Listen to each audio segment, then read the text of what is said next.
ગણપતિ દાદા એટલે સૌના પ્રિય દેવ. ગણેશ ચતુર્થી આવે એટલે નાના મોટા સૌ કોઈમાં અનેરો ઉત્સાહ જોવા મળે.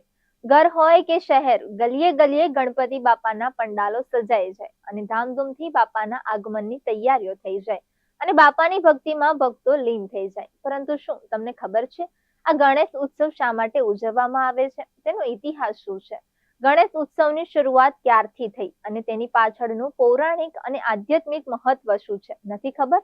તો આવો આજના પાવન પર્વે અમે તમને જણાવીએ ગણેશ ઉત્સવ વિશે.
ગણેશોત્સવનો ઇતિહાસ.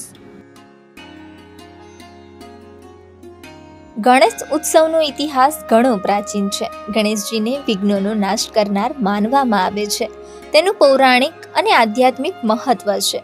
આ ઉત્સવની શરૂઆત છત્રપતિ શિવાજી મહારાજે પૂનામાં કરી હતી. શિવાજી મહારાજે ખૂબ જ ઉત્સાહ સાથે ગણેશોત્સવની શરૂઆત કરી હતી. તેમણે આ ઉત્સવ દ્વારા જનજાગૃતિ ફેલાવી હતી. આ પછી પેશવાઓએ પણ ગણેશોત્સવનો ક્રમ આગળ વધાર્યો. ખૂબ જ ઉત્સાહથી ગણેશજીની પૂજા કરતા હતા. પેશવાઓ પછી આ તહેવાર નબળો પડ્યો અને તે ફક્ત મંદિરો અને રાજવી પરિવારો પૂરતો સીમિત રહ્યો.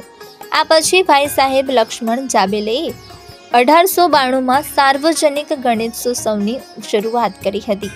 આઝાદીના પ્રણેતા લોકમાન્ય તિલક સાર્વજનિક ગણેશોત્સવની પરંપરાથી ખૂબ પ્રભાવિત હતા અને 1893માં તેને આઝાદીનો દીવો પ્રગટાવતા સામાયિક કેસરીમાં દર્શાવવામાં આવ્યો હતો. તેમણે તેમના સામાયિક કેસરીના કાર્યાલયમાં તેની સ્થાપના કરી અને લોકોને તેમની પૂજા અર્ચના કરવા વિનંતી કરી, જેથી રાષ્ટ્રની આઝાદીમાં આવતા અવરોધોનો નાશ થયો. તેમણે શ્રી ગણેશજીને લોકોના ભગવાન તરીકે સંબોધ્યા.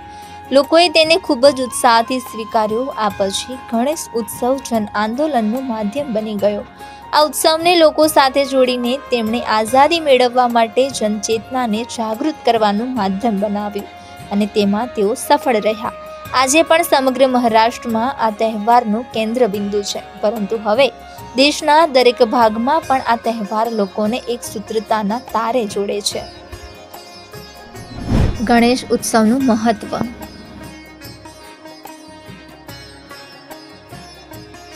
ભાદ્રપદ ચતુર્થી પર ગણપતિની સ્થાપનાથી શરૂ કરીને અને ચતુર્દશીના રોજ વિસર્જન સુધી ગણપતિ દેશભરમાં વિવિધ સ્વરૂપોમાં નિવાસ કરે છે. મોદક તેમને પ્રિય છે, પરંતુ ગણપતિ પણ અંકિચનને માન આપે છે. તેથી દુર્વા અને નૈવેદ્ય તેમને સમાન પ્રિય છે. ગણેશોત્સવ લોકોને એક દોરામાં બાંધે છે. તેની સંસ્કૃતિ અને ધર્મની આ અજોડ સુંદરતા પણ છે, જે દરેકને સાથે લઈ જાય છે. શ્રાવણની પૂર્ણાહુતિ જ્યારે ધરતી પર હરિયાળીનું સૌંદર્ય પ્રસરે છે, ત્યારે શિલ્પકારના ઘર આંગણામાં ગણેશ મૂર્તિઓ આકાર લેવા લાગે છે અને હર ઘરમાં મંગલ મૂર્તિની સ્થાપના થાય છે. શ્રી ગણેશજી મંગલના દાતા અને વિઘ્નને હરનાર છે. ગણેશજીનું વ્રત કરવાથી જીવનમાં આવતા અવરોધો દૂર થાય છે અને હંમેશા સૌભાગ્ય રહે છે. તેથી આપણા જીવનમાં તમામ પ્રકારના અવરોધોનો નાશ માટે અને પવિત્રતા અને શુભતા પ્રાપ્ત કરવા માટે આપણે શ્રી ગણેશજીની પૂજા કરવી જોઈએ.